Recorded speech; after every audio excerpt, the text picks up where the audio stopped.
Vamos, então, para a palavra.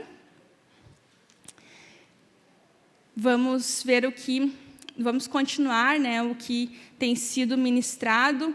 A mensagem principal, que há muitos cultos já tem sido falado, é sobre crescimento, né?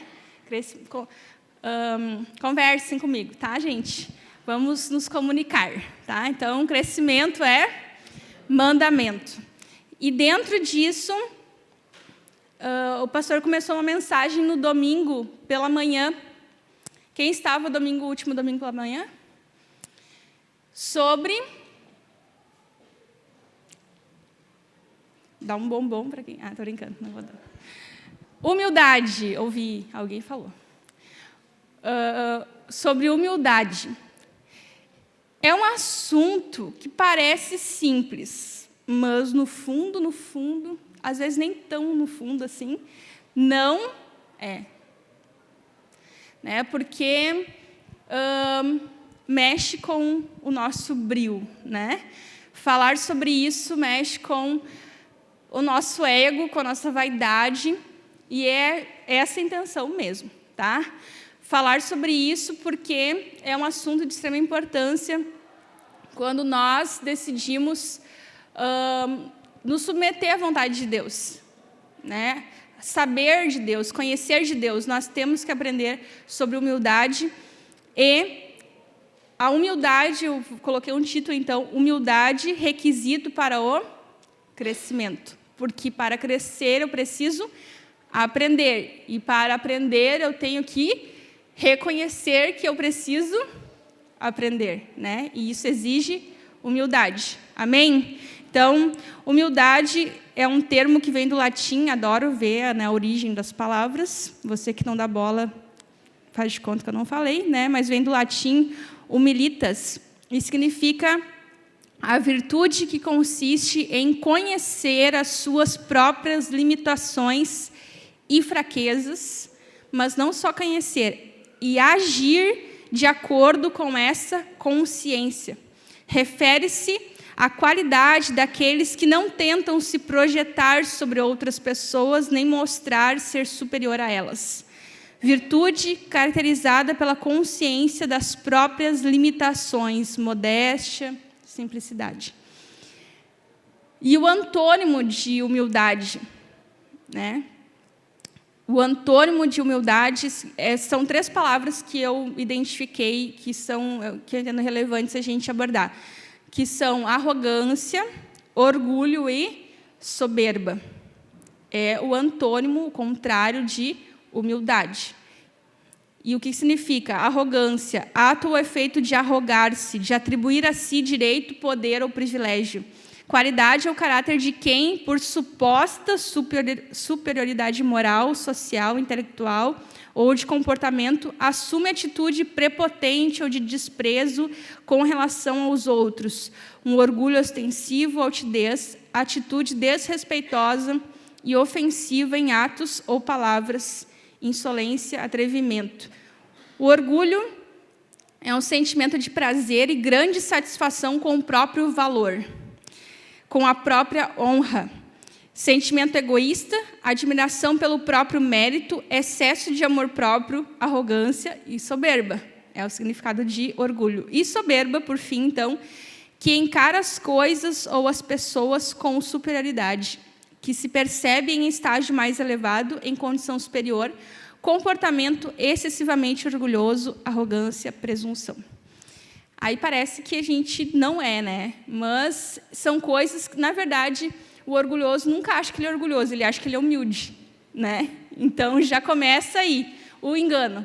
Então, não se presuma humilde.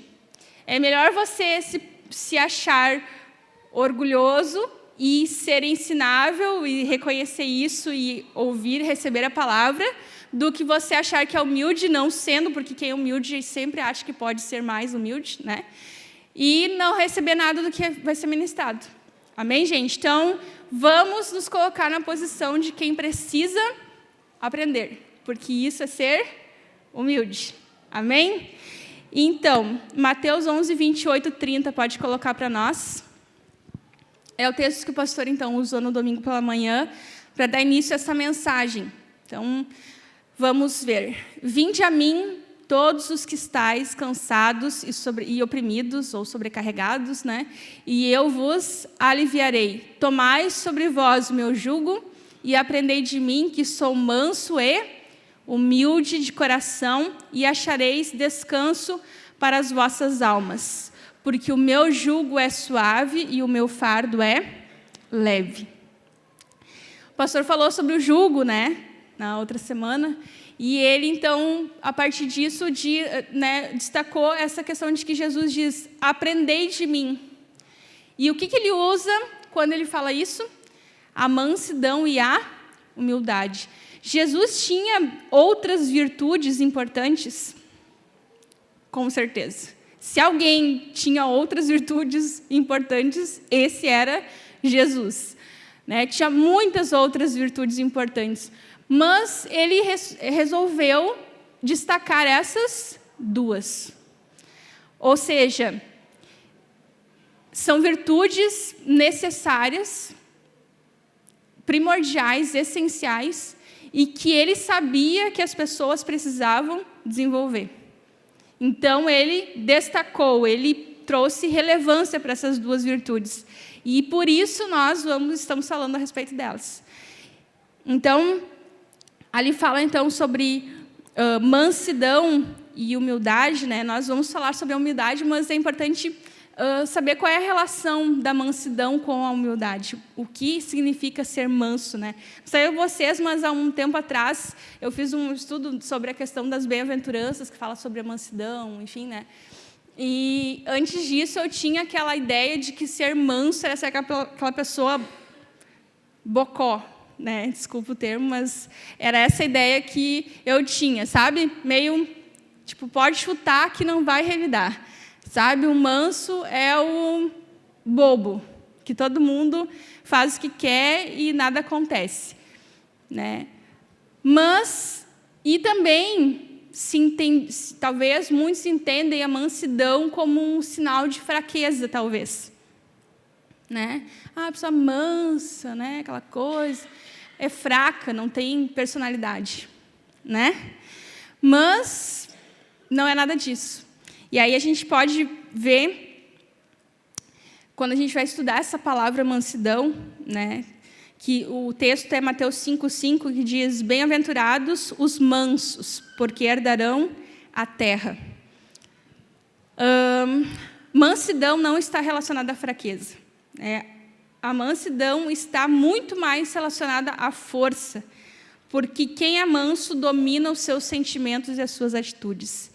E mais forte é a pessoa que domina a si mesmo do que domina qualquer outra coisa, sim ou não? Sim, né? Então, a mansidão é uma virtude dos fortes, porque quem é manso sabe dominar a si mesmo.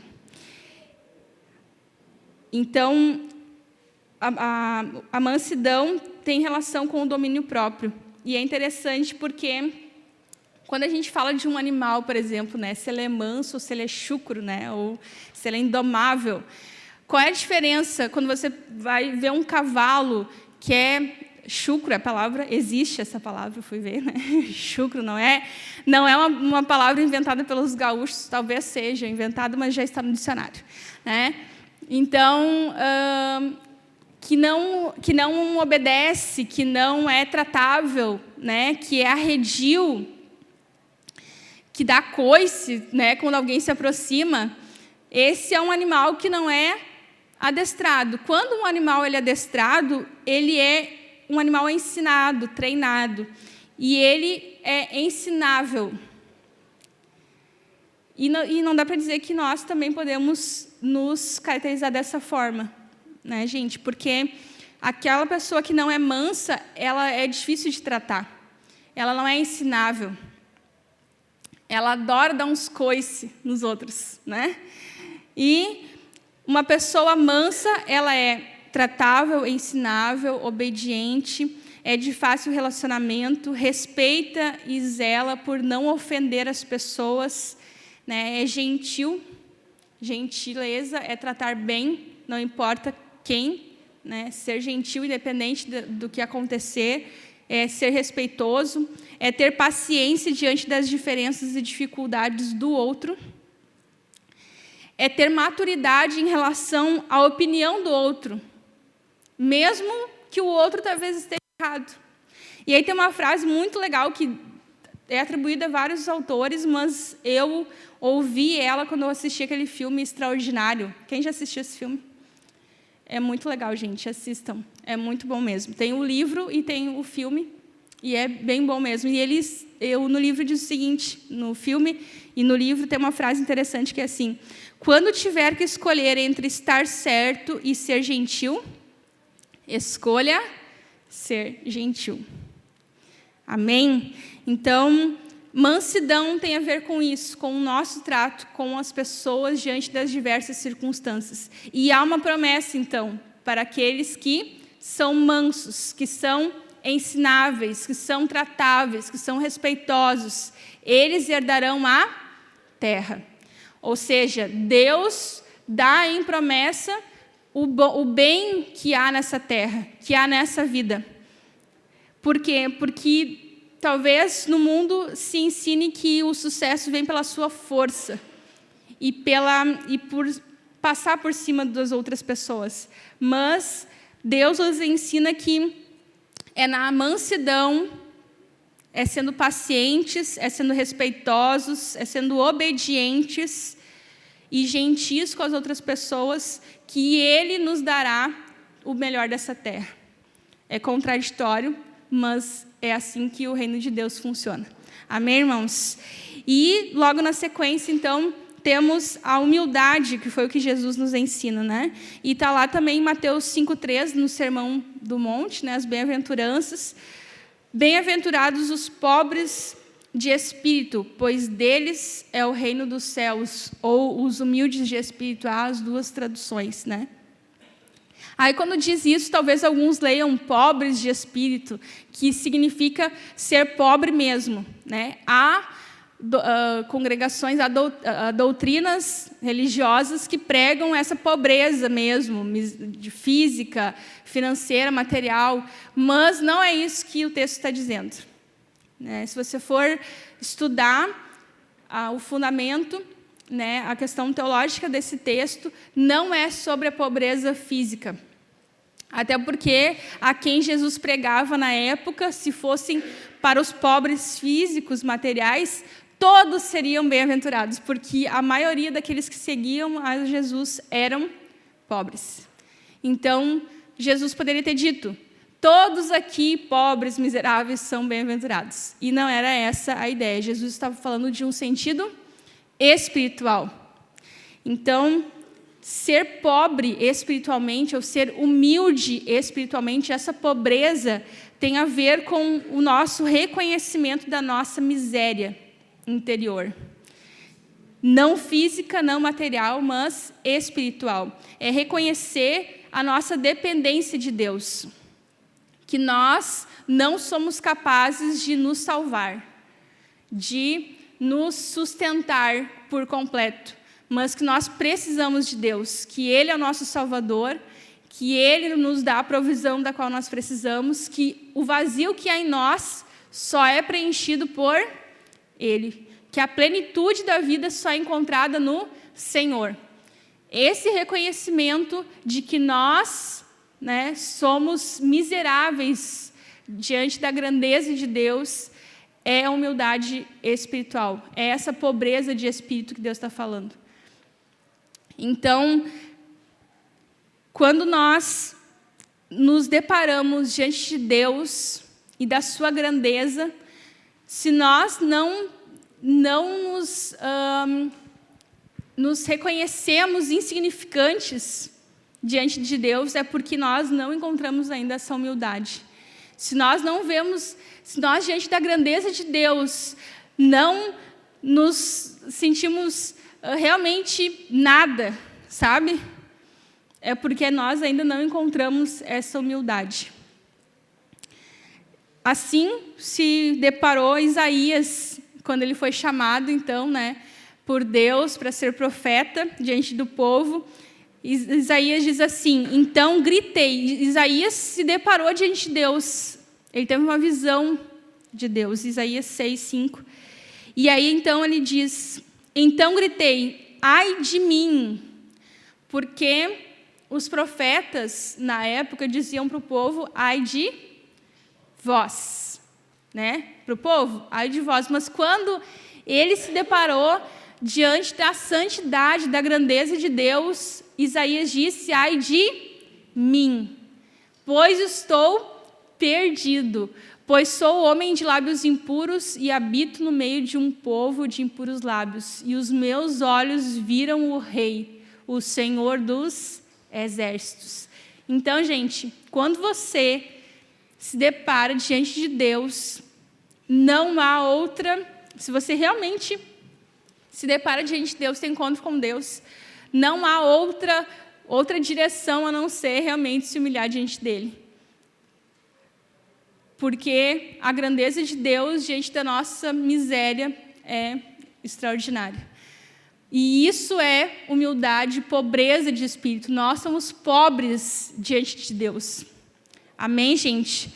Essa humildade nós precisamos buscar. Então, Isaías se encontrou nessa situação de impureza diante da santidade de Deus, e ele sim, então, se sentiu pobre e humilde de espírito. E aí tem uma frase interessante de um teólogo, já falecido, John Stott. Ele diz assim: nada temos a oferecer, nada a reivindicar, nada com que comprar o favor dos céus. Por isso, o que o Senhor faz por nós é graça, porque nós não temos com que pagar. Amém? Não há espaço para Deus naquele que é cheio de si mesmo. Não há espaço para Deus naquele que é cheio de si mesmo. E tem um exemplo interessante lá em Lucas 18, do 9 ao 14, depois você lê, não vou ler agora, que fala sobre o publicano e o fariseu. Quantos conhecem essa história do publicano e do fariseu? O publicano e o fariseu chegam chegam no templo. Quem eram os publicanos? Eram aqueles que não eram religiosos, que eram romanos, né, que estavam debaixo do governo, reconheciam Roma como governo, mas não eram religiosos. Os fariseus eram os religiosos, líderes religiosos, que estavam lá sempre oferecendo sacrifícios, estudando as escrituras. E aí chegam os dois no templo e o publicano vai lá o fariseu vai lá na frente, né? E pensa consigo mesmo, fala consigo mesmo, porque a sua soberba e a sua arrogância não permitem que ele se chegue diante de Deus. Porque para nos chegarmos diante de Deus, nós precisamos ser humildes. Então, ele fala consigo mesmo, diz a palavra, né? Porque Deus, obrigada, porque eu sou essa pessoa maravilhosa, em outras palavras, né? Parafraseando na minha linguagem.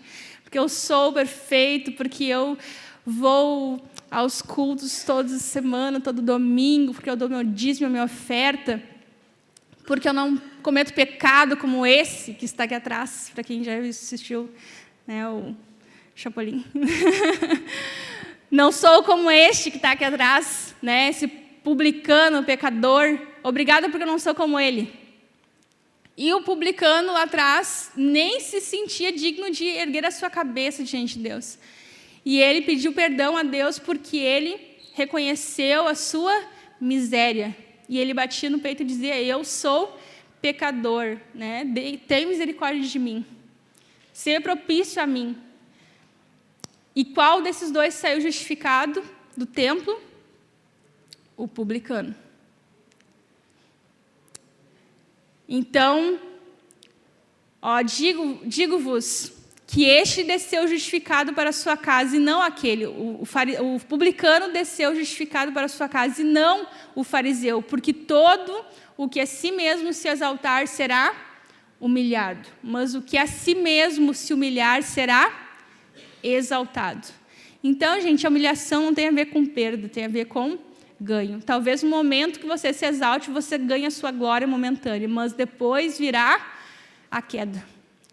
Porque depois do topo só tem a descida.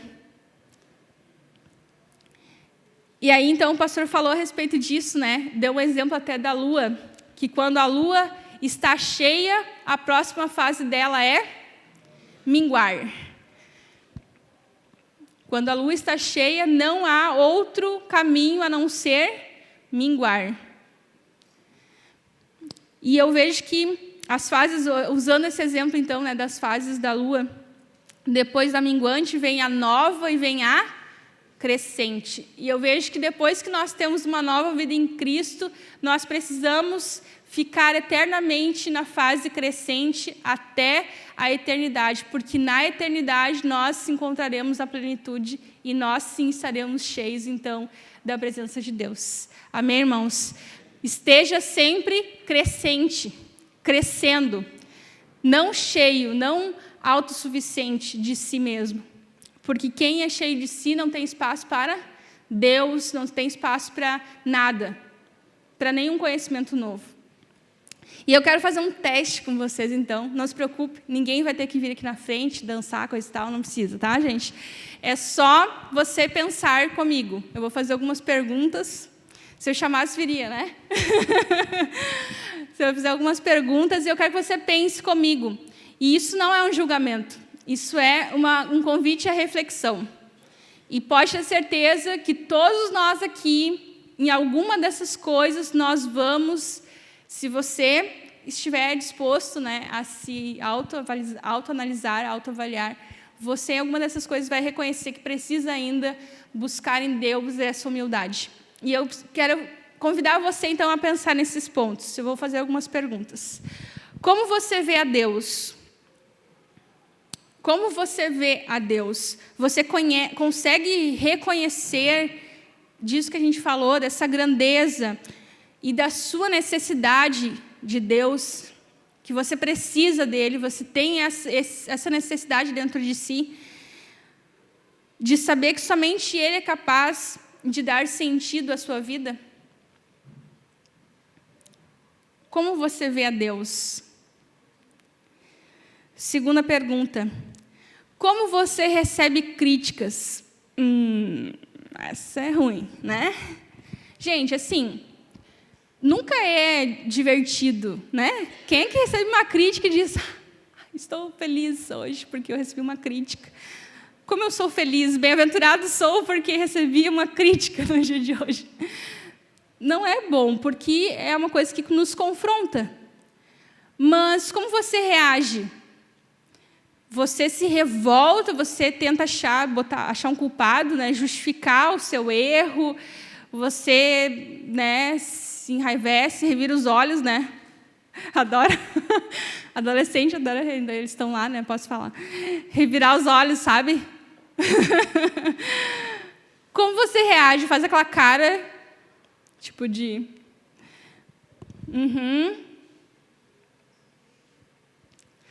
Como você reage a uma crítica? Você pensa, você reflete?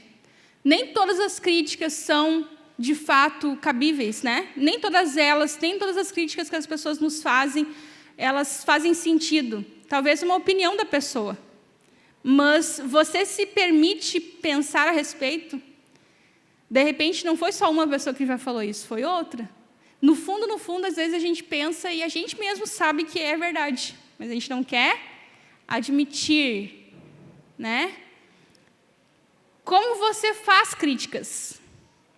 Porque como você faz críticas tem muito a ver com como você recebe críticas. Como você critica as outras pessoas? Você critica de uma forma pejorativa, menosprezando outra pessoa, zombando da incapacidade dela naquela questão, da limitação dela naquilo.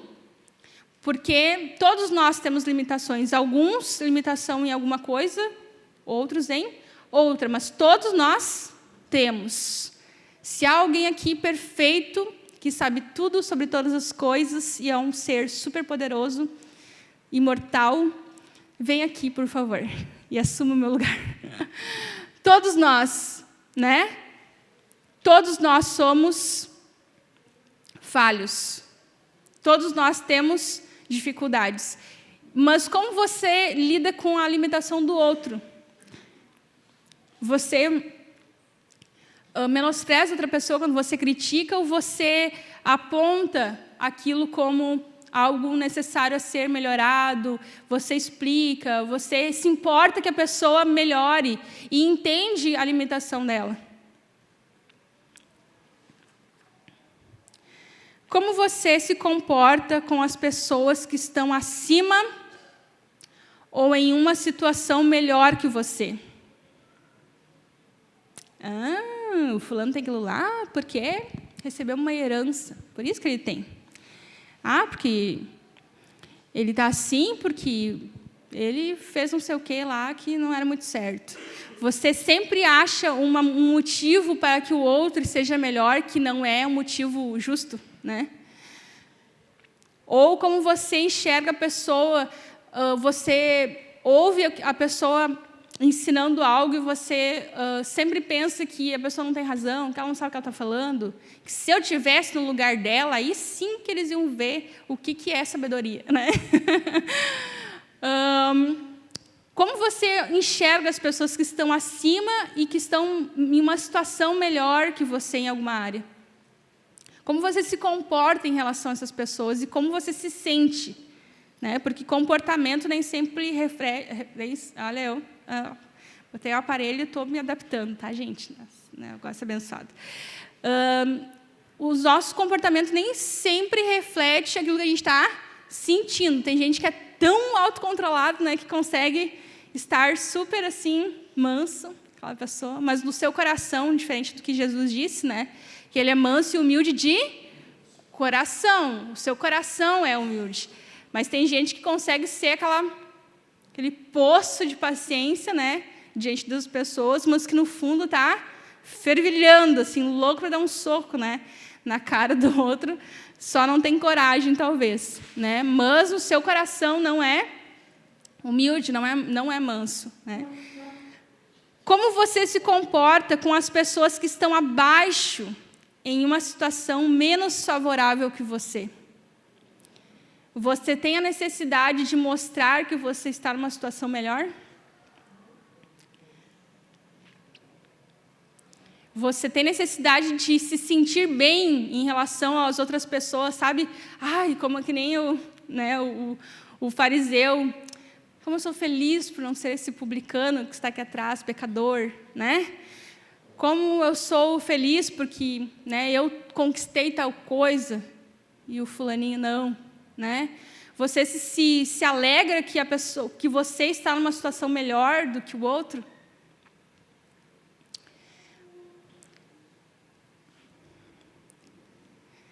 Como você trata as pessoas a quem você serve? Porque, não sei você, mas tem lugares, muitos lugares, que o tratamento é uma maravilha. Tanto que você não tem vontade de nunca mais botar os pés naquele lugar. Sim ou não, gente?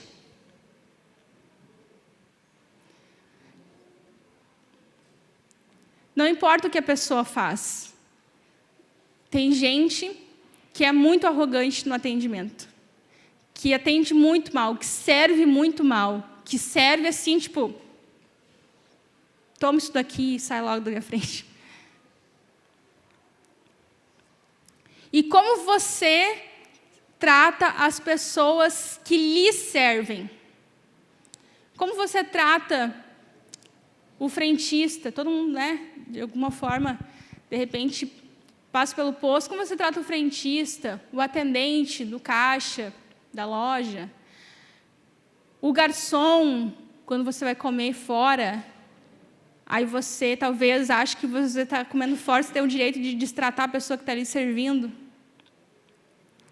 Como você se comporta em relação à pessoa que lhe serve? Como você reage à pregação da palavra? Diga para mim. Como você reage à pregação da palavra? Essa guria, sabe o que está falando?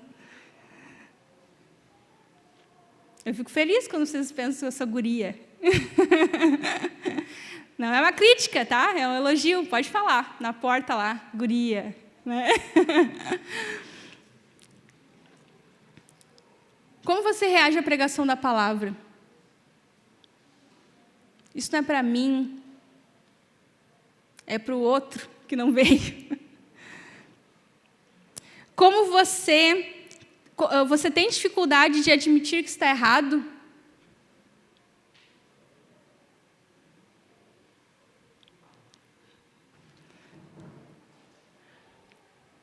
Você tem necessidade de estar sempre certo? Não olha para o lado. Não respira. Vamos se entregar aí.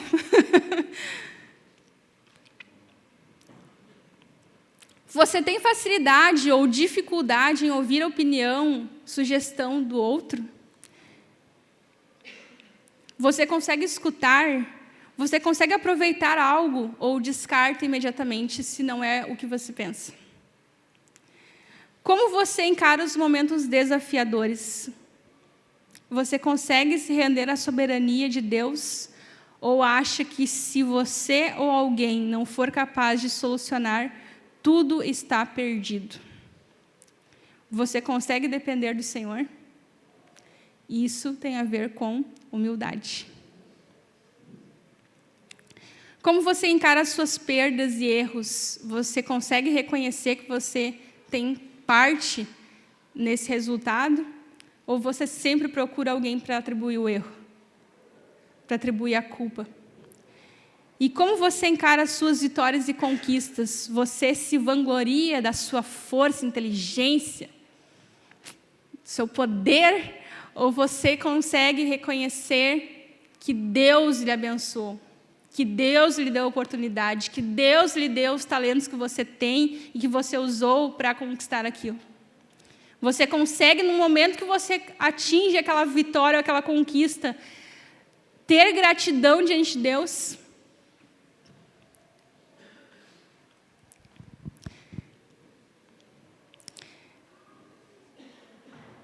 Então, diante disso, eu quero convidar vocês a nós pensarmos sobre desenvolver a virtude da humildade. Quem está comigo? Depois desse monte de pergunta, eu acho que todo mundo, né, gente? Então, vamos lá.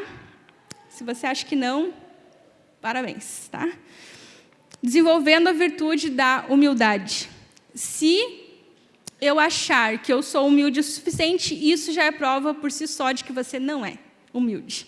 Então, estamos juntos aí, na parada, né?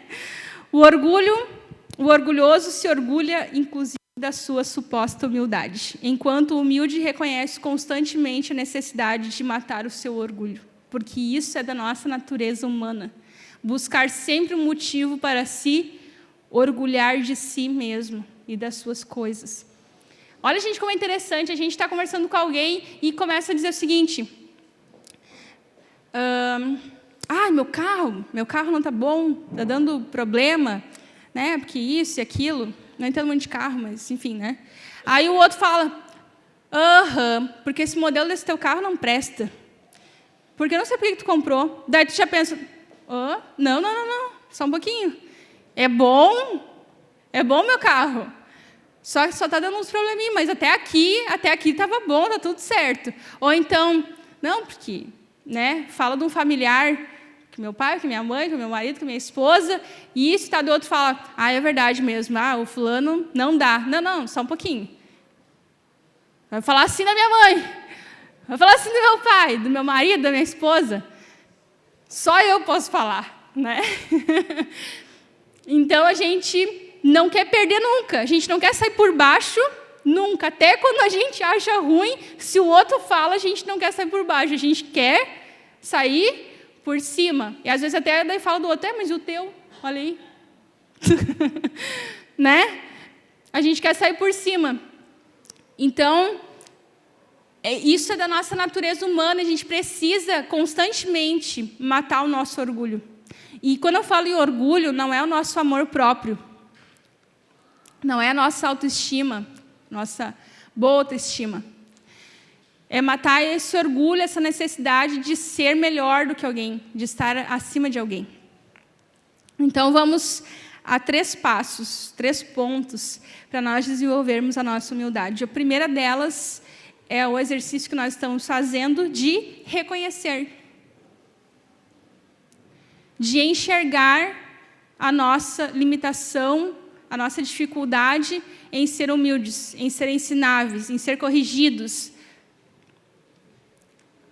Lá em Apocalipse 3, 17 a 19, em uma das cartas, né, para as igrejas, as 7 igrejas, que está falando com a igreja de Laodiceia, e daí diz, a igreja na época dizia, se auto-enxergava dessa forma, eu sou rico, né? Eles estavam fartos, financeiramente falando, eu estou enriquecido, de nada tenho falta, e não sabes que, na verdade, és um coitado, miserável, pobre, cego e nu. Deus dizendo, tu acha que é rico, mas, na verdade, tu não te dá conta que tu é um coitado, miserável, pobre, cego e nu. E pior do que estar miserável, pobre, cego e nu, é achar que está rico. Então, o primeiro passo, o primeiro grande passo é reconhecer. O orgulho impede as pessoas de enxergarem as faltas que elas têm, as limitações que ela tem. E aí Deus pode seguir ali, Deus diz assim, aconselho-te que de mim compres ouro refinado no fogo, para que te enriqueças, e vestes brancas para que te vistas, e não se manifesta a vergonha da tua nudez, e colírio, a fim de ungires os teus olhos para que vejas. Pode passar? E eu repreendo e castigo a todos os quantos amo. Sê, pois, zeloso e arrepende-te. Então, depois de reconhecer, você precisa se arrepender. Porque um fruto da humildade é o arrependimento. Esse arrependimento, essa consciência de que nós não estamos certos, de que nós precisamos da misericórdia de Deus, que nós somos pecadores, que nós somos falhos. Lá em Marcos 11, 15, João Batista diz, o tempo é chegado, dizia ele, o reino de Deus está próximo, arrependam-se e creiam nas boas novas. 1:15, eu falei errado. O arrependimento provém do reconhecimento das minhas falhas e faltas, como fruto da humildade. Arrependimento gera perdão, que leva à salvação. E lá em 2 Crônicas 7:14 fala, Deus dizendo, se o meu povo, que se chama pelo meu nome, se humilhar e orar e buscar a minha face e se desviar dos seus maus caminhos. Se desviar dos maus caminhos é arrependimento, porque arrependimento é mudança. Arrependimento não é remorso. O remorso, sabe uma coisa que eu aprendi que é muito legal? A diferença entre o remorso e o arrependimento. O remorso é aquele pesar pela consequência do seu erro. Tipo assim, você mentiu, descobriram, você perdeu o amigo. Uma coisa assim, sabe? Você sente remorso porque você perdeu o amigo, não porque você mentiu. O arrependimento, você lamenta e pesa e se sente triste pelo seu pecado, pelo seu erro, porque isso desagrada a Deus. Não por causa da consequência. Lógico que a consequência é ruim também, mas o seu arrependimento tem a ver com a sua tristeza por desagradar a Deus, por se afastar de Deus. Amém, irmãos? Isso é uma informação bem importante. E eu, pelo menos, entendi melhor o arrependimento quando eu aprendi isso. Então, você pode se sentir triste porque você está colhendo o resultado do seu pecado. Mas isso é remorso, não é arrependimento. Porque arrependimento gera mudança. Porque você não quer mais desagradar a Deus. Você não quer mais ser motivo de de que Deus não cumpra o seu propósito. Você não quer realmente entristecer o coração de Deus. E o terceiro ponto, que é bem importante no processo de desenvolver a humildade, eu creio que é um ponto crucial, determinante nesse processo do quanto você é humilde, que é valorizar as virtudes das outras pessoas. Lá em Filipenses 2:3 diz: nada façam por ambição egoísta ou por vaidade. Nada façais por contenda ou por vanglória, por vaidade, mas com humildade, cada um considere os outros superiores a si mesmo.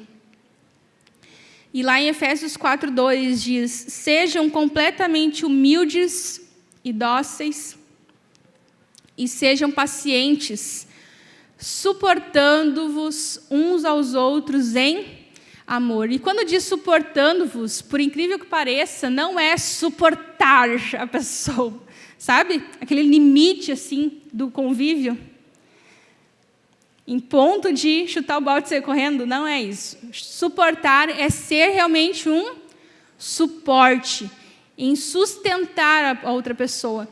E Deus, gente, é surpreendente. Valorizar as virtudes do outro é reconhecer a grandeza de Deus. Valorizar a virtude do outro é reconhecer a grandeza de Deus, que distribuiu dons e talentos, virtudes,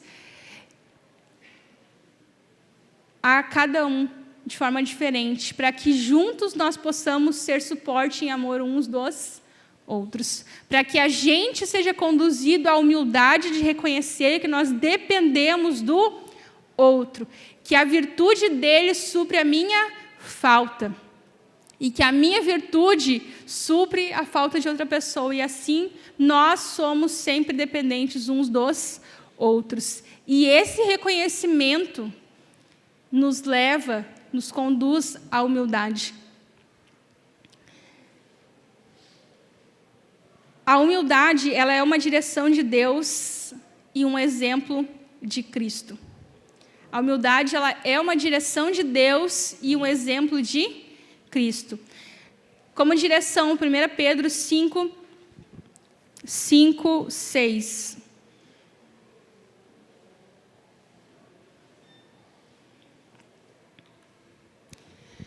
Humilhai-vos, pois... 5, antes, pode botar.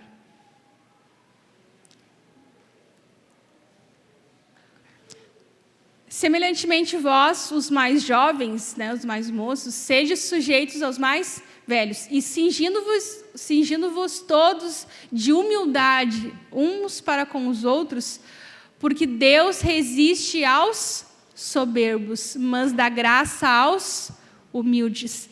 E lá em Miqueias 6:8 diz: ele mostrou a você, ó homem, o que é bom e o que é que o Senhor exige, senão que pratiques a justiça, ames a benevolência e andes humildemente com o teu Deus. E lá em Filipenses 2:5-11 vai falar sobre o exemplo. Deus deu a direção, mas Deus nos deixou um exemplo. Cristo foi o maior exemplo de humildade. Por quê? Tende em vós aquele sentimento que houve também em Cristo Jesus, o qual, subsistindo em forma de Deus, ou sendo Deus, não considerou o ser igual a Deus, coisa que ele podia se apegar. É isso que está dizendo essa palavra. Ele podia se apegar porque ele era Deus, mas ele se esvaziou a si mesmo, tomando a forma de servo. E quando fala servo aqui, está dizendo escravo, porque o servo na época era o escravo, tomando a forma de escravo, tornando-se semelhante aos homens. E achado na forma de homem, porque ele era Deus que se fez homem, Ele humilhou-se a si mesmo, tornando-se obediente até a morte e morte de cruz. A primeira humilhação que Cristo sofreu foi a de vir como ser humano. E eu ouvi uma história, e ela parece meio estranha, assim, quando ouve a primeira vez. Mas depois eu pensando, de fato, tinha razão. Um exemplo, alguém falou uma vez que o fato de Cristo vir à Terra seria semelhante a nós nos tornarmos uma barata. Nos escolhermos ser uma barata, viver no meio das baratas, aterrorizante, né? Porque é sujo, é imundo. São seres muito inferiores a nós. São insignificantes. E nós, assim, somos diante de Deus. Nós estamos no meio do pecado. E diante da santidade de Deus, nós somos sujos e imundos. E Ele escolheu vir e habitar no meio de nós. E é como se nós escolhêssemos nos tornar uma barata, nos esvaziar da nossa inteligência, das nossas virtudes, da nossa glória, nos tornar um ser tão insignificante, viver no meio de um lugar tão imundo e ainda ser desprezado pelas baratas. Pense. Ser desprezado ainda pelas baratas, ser humilhado pelas baratas, ser morto pelas baratas. E Ele, ainda assim, decidiu fazer isso por amor de nós. Gente, nós não somos baratas, tá? Ninguém sai aqui pensando que eu chamei vocês de barata. Nós não somos baratas. Nós somos importantes para Deus, mas Deus também criou as baratas, tá? Só para a informação de vocês, por incrível que pareça, parece que não, parece que é do inferno, né? Mas não é. Deus que fez as baratas, tá? Para a informação de todos. Mas essa relação, gente, quando eu ouvi, assim, eu fiquei chocada, né? Mas, de fato, essa relação de insignificância de Deus, na sua grandeza e na sua onipotência diante de nós, da nossa pequenez, entendem? E Ele escolheu, e Ele veio no meio dos homens, se fez homem, se desvaziou de si mesmo, da sua glória, da sua virtude, do seu poder, da sua majestade. E Ele se fez homem e andou no meio de nós e foi desprezado pelos homens, foi humilhado pelos homens, foi morto pelos homens. Você quer humilhação maior? Ele se humilhou ao vir e Ele se humilhou ao morrer na cruz. E antes disso, Ele foi despido, Ele foi açoitado na frente das pessoas, cuspiram na cara dele. Ele teve que carregar a sua cruz até o local que era fora da cidade, o local onde eram mortos os criminosos. Os piores dos criminosos eram mortos dessa forma, porque era uma forma de humilhação e de exemplo. Expunham as pessoas lá como exemplo. Os judeus faziam isso para mostrar, não sejam criminosos, porque se você for um criminoso, você vai parar lá. Era uma morte dolorosa, demorada. Raramente era menos do que 36 horas para a pessoa morrer, depois de crucificada. Ele foi zombado. E Ele era Deus. Vocês acham que Ele precisava passar por isso? Não, né? E aí a gente, por qualquer coisinha, sabe? Se inflama num orgulho para dizer, eu não preciso ouvir isso. Eu não preciso passar por isso.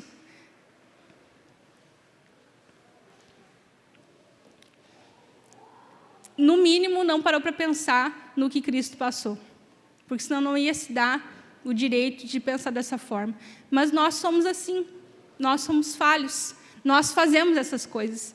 Mas o importante é que a gente reconheça e que a gente se arrependa. É para isso que Deus nos corrige, porque Ele nos ama. E Ele veio e passou por tudo isso, sabendo que a gente era assim, porque Ele nos ama. E que Ele espera ansiosamente que a gente reconheça isso, que a gente corra para Ele, que a gente vá até Ele, como a palavra diz, vinde a mim. Andai comigo, toma o meu jugo, aprende de mim, que sou manso e humilde. Venham comigo, Deus espera que a gente se torne como Ele. E, gente, ser humilde não é levar desaforo para casa. É saber que o desaforo não vale a pena.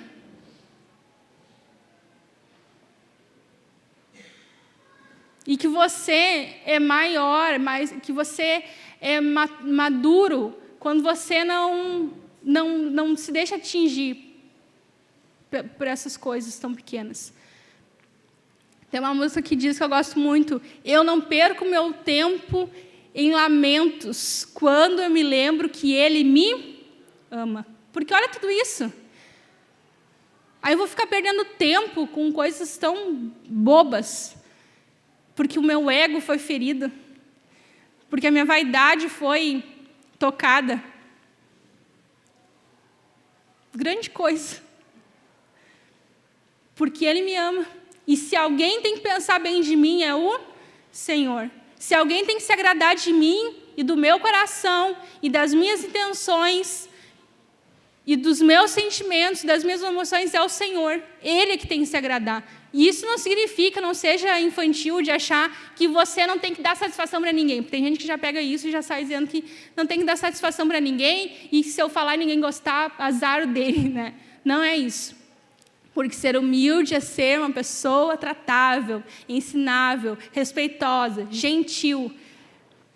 Por amor de Deus e por amor àqueles que Deus colocou junto comigo. Porque amar a Deus e não amar o próximo é uma mentira. Se eu não consigo amar o irmão que eu vejo, a palavra diz, como eu amarei a Deus que eu não vejo? Nem estava escrito aqui isso.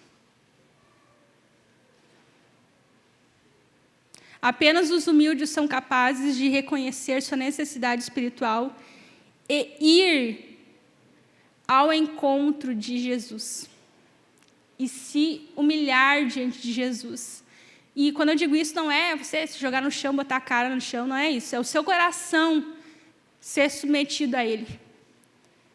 É você reconhecer no seu coração que você precisa dEle. Que não há outro lugar onde você vai achar a sua plenitude. Que nada nesse mundo vai preencher o lugar, que vai lhe dar o prazer e a alegria que o Senhor lhe dá.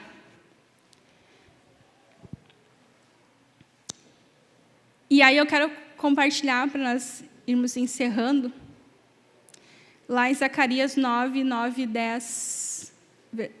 versículo 9 e 10, pode colocar os dois juntos.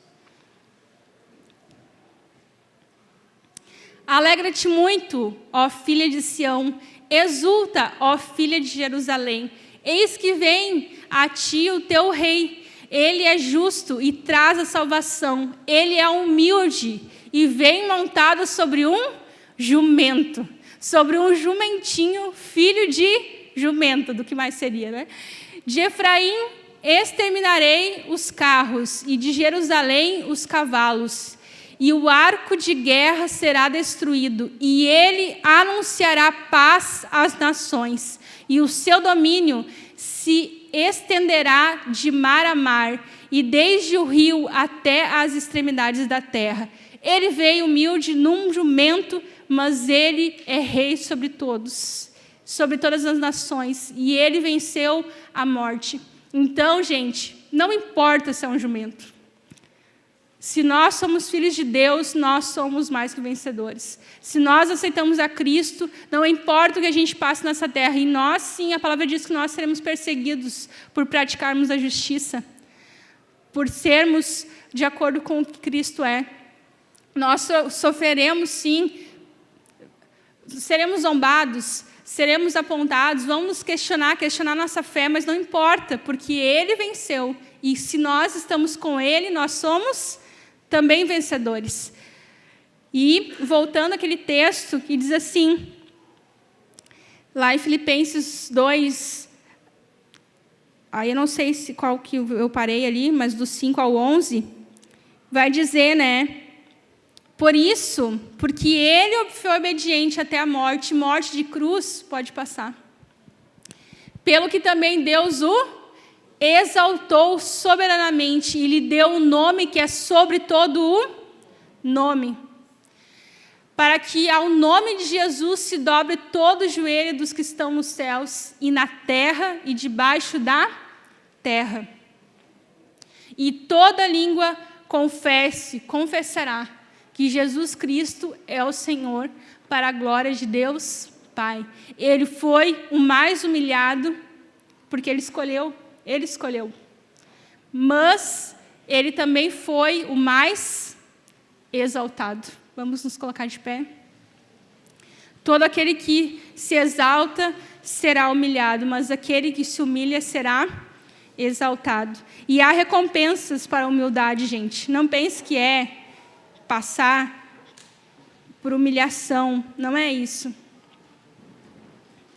É superar isso. E a palavra diz, você pode ver depois em Provérbios, que vai falar sobre isso, né? A recompensa da humildade é sabedoria. Provérbios 11, 2. Quando vem o orgulho, chega a desgraça, mas a sabedoria está com os humildes. Provérbios 29, 23. A humildade nos traz honra. O orgulho do homem o humilha, mas o de espírito humilde obtém honra. Provérbios 22, 4. A recompensa da humildade e do temor do Senhor são a riqueza, a honra e a vida. Alguém quer mais do que isso? Eu não sei você, para mim tá bom. Riquezas, honra e vida são o galardão, a recompensa da humildade e daquele que é humilde e teme ao Senhor. E, por fim, a recompensa da humildade, o descanso para as vossas almas, a paz. E hoje em dia, eu vou dizer uma coisa para vocês, eu acho que a paz é uma das coisas mais desejadas na humanidade. Ter paz. Porque as pessoas podem até fazer muitas coisas e sair ilesas do ponto de vista humano, diante da justiça humana. Mas eu tenho certeza que elas não conseguem repousar em paz quando deitam no seu travesseiro. Eu não sei vocês, eu adoro aquela palavra que diz: em paz me deito e logo pego no sono, porque só Tu, Senhor, me fazes repousar seguro. E quando eu estou meio agitada, assim, pensando um monte de coisa, eu falo isso, eu declaro essa palavra. E, gente, eu durmo. Eu não tenho problema com dormir, mas eu durmo em paz. E eu creio que o descanso das nossas almas é uma das maiores recompensas que nós podemos obter nessa vida. E isso é fruto da humildade daquele que anda com Cristo, porque lá em Mateus 11, 28 a 30, voltando ao texto que nós começamos nessa noite: e aprendam de mim, pois sou manso e humilde de coração, e vocês encontrarão descanso para as vossas almas, porque o meu jugo é suave e o meu fardo é leve. Coloque a mão no seu coração. Paizinho, nós, diante de Ti, nós nos rendemos. Rendemos o nosso coração diante da Tua majestade, da Tua soberania, da Tua onipotência, mas também diante do Teu amor. Nós sabemos que pelo Teu amor, a Tua graça é derramada sobre nós, as Tuas misericórdias se renovam a cada manhã sobre as nossas vidas. E nós sabemos que é por isso que o Senhor nos está ensinando nessa noite, Pai. Porque o Senhor nos ama. E o Senhor não quer nos humilhar, o Senhor quer nos ensinar, nos tornar humildes, para que nessa humildade nós encontremos a honra, a paz riqueza, vida, sabedoria. O Senhor quer que nós desfrutemos do melhor dessa terra. O Senhor quer que nós herdemos a terra e possamos também desfrutar do reino dos céus. Que nós possamos, Deus, nos render diante da Tua magnitude. Que nós possamos, Deus, ter um coração humilde, ensinável, tratável. Um coração, Deus, respeitoso em relação às outras pessoas. Que nós possamos ter um coração, Deus, compassivo. Que nós possamos, Deus, nos importar com as outras pessoas. Que realmente, Deus, nós possamos ter um coração igual ao Teu. Que o Teu exemplo, Deus, de humilhação por escolha seja o nosso exemplo nessa terra, Pai. Que nós possamos compreender que não para que nós sejamos gloriados, não que nós tenhamos depois uma exaltação, mas que, porque o Teu propósito se cumprirá, nós sim seremos levados contigo para a eternidade, Pai. Em nome de Jesus nós oramos e que essa palavra, Deus, continue falando aos nossos corações, que essa palavra que continuará sendo ministrada a respeito de crescimento, nos ajude, Deus, a despertar para aquilo que o Senhor tem prometido para os seus filhos, que é crescer, que é amadurecer, que é realmente desfrutar de tudo que o Senhor tem para as nossas vidas, Pai. Em nome de Jesus nós oramos e te agradecemos.